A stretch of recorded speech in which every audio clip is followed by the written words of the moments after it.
E as coisas iam acontecendo, iam passando os dias.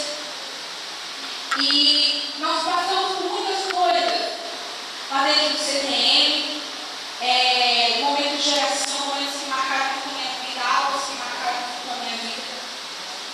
E o Senhor ele foi começando a se revelar de várias formas, como Deus que sustenta, Deus que guarda, Deus que cura, Deus que é amigo, Deus que é amoroso, Deus que é Pai. E eu falei, Senhor, eu decidi ser como Pedro, colocar o pé na água, estou aqui. Só que às vezes eu começar a afundar, opa, Jesus, tem que voltar. Ô Jesus, está aqui, peraí, confirma, Jesus, confirma. E durante é muito fácil perder o foco no meio da caminhada. É muito fácil perder o foco. E algumas coisas começaram a me fazer perder o foco e eu comecei a ficar meio sonsa e fui dando uma chicoteada. Eu voltei, Jesus, voltei daqui. E Deus começou a me lembrar durante todo o ano sobre essa passagem de Pedro. E uma passagem que Deus me lembrou assim durante todo o tempo, e tem me reforçado, é Efésios 6. Deus nos capacitou com todas as armaduras. Todas. Glória a Deus. Basta nós tomarmos posicionamento de carreira. Já estamos capacitados. Deus nos deu toda a autoridade. Toda a autoridade. Eu nunca achei que eu fosse capaz de abrir a palavra do Senhor e compartilhar com alguém a palavra de Deus. Mas o Senhor disse: vocês farão obras maiores, muito maiores do que eu fiz. Se o Deus do passado abriu o mar, porque Ele é um Deus que hoje não pode curar você, porque Ele é um Deus hoje que não pode restaurar a tua casa, porque Ele é um Deus que hoje não pode te dar um emprego. Isso é culpa de Deus, não é Deus, eu mesmo. A culpa está onde? Está em nós, porque nós queremos estabelecer o reino só pelas coisas que vemos, mas não pelas coisas que vivemos. Deus tem levantado uma geração que não fala o nome dele, mas uma geração que vive o nome dele.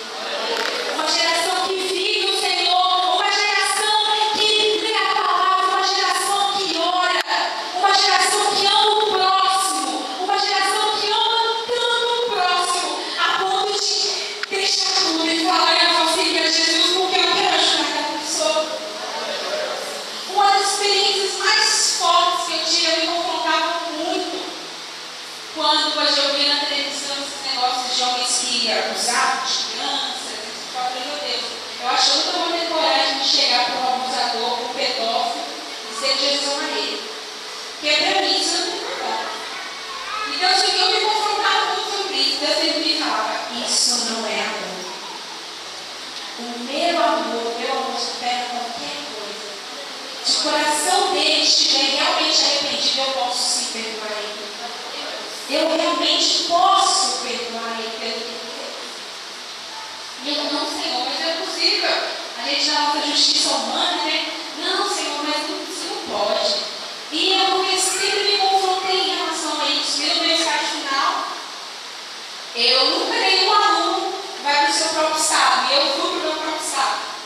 Eu fiquei um mês no sul de Minas. Eu moro na Zona da Mata e a gente foi para o sul de Minas.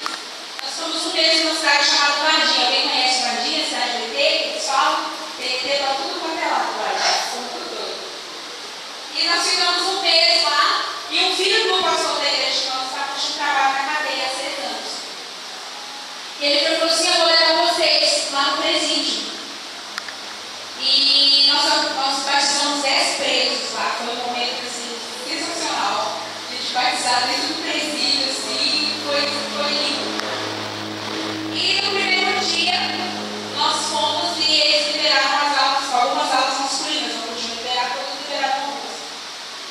E nós estávamos lá, e o Senhor perguntava assim pra gente: quem isso aqui é minha mulher? Ela me caiu mesmo, isso aqui. Eles contavam isso em casa assim: você não podia? É mesmo? Nossa, que bacana, né? Nossa, você não podia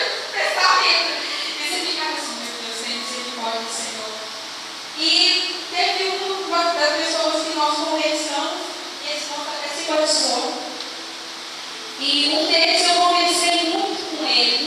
E ele já estava preso há 6 anos. E ele falou, eu quero mudança. E foi uma coisa assim, depois que eu saí, eu falei, Deus, o que aconteceu? Parece que eu fiquei cego.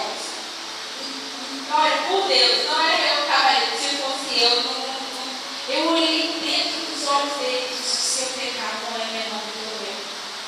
Eu sou tão pecadora quanto você. Isso, meu coração realmente estiver arrependido, Deus pode salvar. E ele falava, eu creio que Deus pode me salvar. Deus me trouxe aqui na cadeia para eu não morrer lá fora. Deus me trouxe aqui dentro para eu encontrar Jesus aqui dentro. Eu lembro que eu chorava junto com ele, porque ele estava pregando para mim. Meu Deus, você está pregando para mim. E ele se batizou. Quando a gente saiu, o Faustinho estava com a gente, era da igreja, e ele falou assim, essas são uma das ruas mais difíceis da gente fazer o trabalho. A gente falou, por quê? Ele falou, porque esses são os estupradores, esses são os abusadores, esses são os assassinos. Essa é a pior ala que eles liberaram. Eu falei, ainda bem que você falou isso tudo depois. Se eu tivesse falado isso antes. E eu, cara, viu? Realmente, eu posso. E quando todo dia nós voltamos para trabalhar com as mulheres, esse moço ele pediu um guarda lá para deixar aqui a gente. E eu cumprimentei ele, e eu me comprometi a orar por você. E nós encontramos alguns dos presos e eles chegaram e falaram assim, sabe aquele moço? Então ele está falando de Jesus para mim. Ele começou a compartilhar a palavra do Senhor dentro da congregação. E então, dentro dos meus olhos, disse, eu ouvi a história de um moço chamado Paulo, que foi preso, mas pregou a palavra do Senhor dentro da cadeia. Se eu precisar ser um Paulo aqui dentro, eu vou ser. E eu falei, Senhor, o que o Senhor pode fazer?